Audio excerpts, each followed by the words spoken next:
Hey, what's going on, everybody? You know how we get into it, so let's just go. I want to talk about, I guess, what the everyone's talking about, politically speaking, at least this tiff, the girl fight between Elon and Trump. But I kind of want to talk about it in a different way. 'Cause I think a lot of people are speaking of it in terms of like what they're saying, you know what I'm saying, in terms of like the actual words or the Epstein reports, et cetera, et cetera. But they're not looking into it in terms of, I guess, like the actual implications of what this all means, I guess what it symbolizes about relationships in general in these contexts. So let's just get into it. So first, I just want to say that this is a pattern, right? This isn't abnormal, particularly for Trump.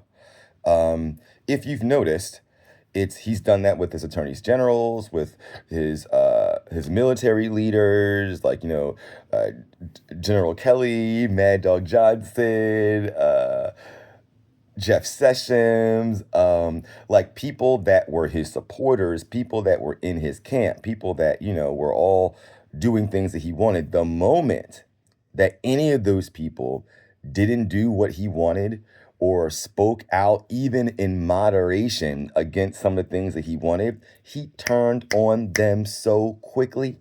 It is ridiculous. You know what I'm saying? And I think that is the first thing that we need to analyze about this. It's like it's this is not an individual episode. This isn't about this tip. This is just what Trump does. You know what I'm saying? Like he loves you until he doesn't. And he is unbelievably transactional. You know what I'm saying? Like it's what like Janet Jackson, what have you done for me lately? You know what I'm saying? You could have been his biggest champion forever. But the moment that you step out of line on anything, you become mud. Like nothing that you did in the past matters at all the trash comes out. You're the worst person in the world, and that's what it is. So it's literally, what have you done for me lately? And what I think I want us to take away from this is the fact that this is something that a lot of very wealthy, powerful people do, right? There's something that we call transactional, that they're not really standing for anything, any particular issue on any stance. You can put ethics on it, religion on it, the Constitution on it, fairness on it. None of it matters. They will use any of those platitudes to try and justify whatever position they are taking just to maintain power. That's literally what's going on. And we've witnessed this. They will be for something and then against something the very next day almost, because it just doesn't suit what they want for their particular power grab. They will align themselves with someone and be their best friend and partner and champion. But the next day, if that relationship no longer suits them 100%, they will completely trash it and slander them tremendously. And I feel like that's what we need to understand in this partnership. Like, Elon wasn't a big Trump guy, right? Elon, I think, voted for Obama. Didn't vote for Obama. Like, I think Elon was supporting Obama like in 2008. You know what I'm saying? So he was way more liberal.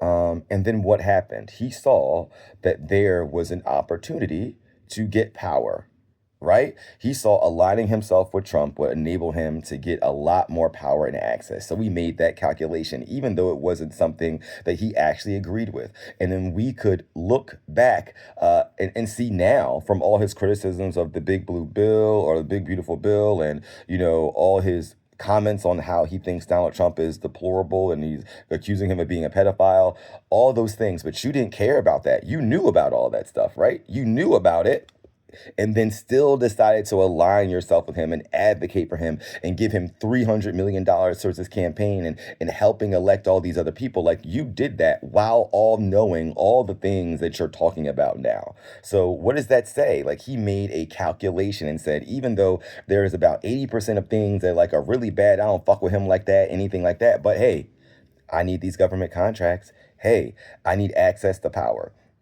And it's not just him. Look at all the tech guys in social media, like Facebook and Instagram, all pretended that they were about equal shit. Amazon, everybody is bending at the knee. People that literally were against him. You know what I'm saying? Like the Washington Post, like Jeff Bezos, the Amazon guy, owns the Washington Post. They actually, for the first time, did not do a presidential pick, right? They disallowed it, and most news publications do it. They did it because he knew he was making a calculation. He did not want to be on the bad side of Trump. So foregoing all the ethics, all the Constitution, all the everything, and I need us to understand that this is how the rich billionaire people play. This is a purely transactional game. And if it doesn't suit them any longer financially, they will go ahead and flip it on its end. Because think about this. They were telling us before this is all about ethics. This is all about religion. It's all about morality to believe what they were talking about last week. But now, this week that they're flipping it, so what's the basis now? How are you saying that that was a moral argument, but now you're making the opposite argument? So is this the moral argument or is that the moral argument? And I think that is, they're relying on the American public basically being stupid and manipulated and thinking that they're thinking about things in terms of a team mentality, right? That you'll forgive a lot of bad actors and actions on your team because you support them, and the other team is just the enemy. So it almost like doesn't even matter what's going on now. It's literally all about the team and how you can continue to support them even though you might not agree with every single one of their moves. And they're relying on that. Meanwhile, the main actors, the head of the team, they are not doing that at all. They're just requiring your loyalty and making you believe that. So why am I even saying this?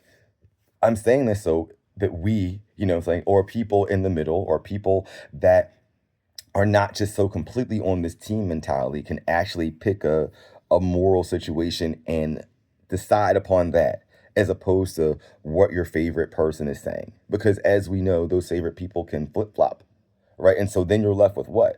Like, are you for the Constitution or against it? You can't just say you're for the Constitution, but then have opposite interpretations of the Constitution and contingent upon what day of the week it is, and to have accountability for that and acknowledge that these relationships, they're nothing but transactional. They're nothing but trying to follow the power and nothing but any of that. And to know that Donald Trump thought all these things about Elon and Elon thought all these things about Donald Trump, but yet they were fucking tied at the hip forever, right? You put this man that you're claiming as a drug addict, ahead of the government and allowing him access to our information. So you're telling us that you allowed a drug addict to have access to all of our information. For what, right? Right? You're and Elon, you're working with a pedophile, right? Who should be impeached, who was involved in the Epstein reports. You worked and aligned yourself with him so you could have power in the government.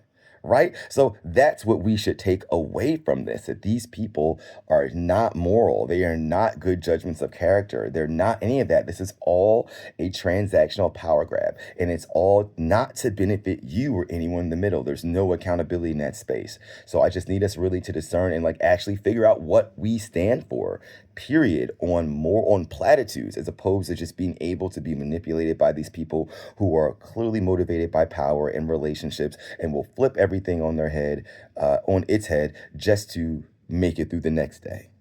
So until next time.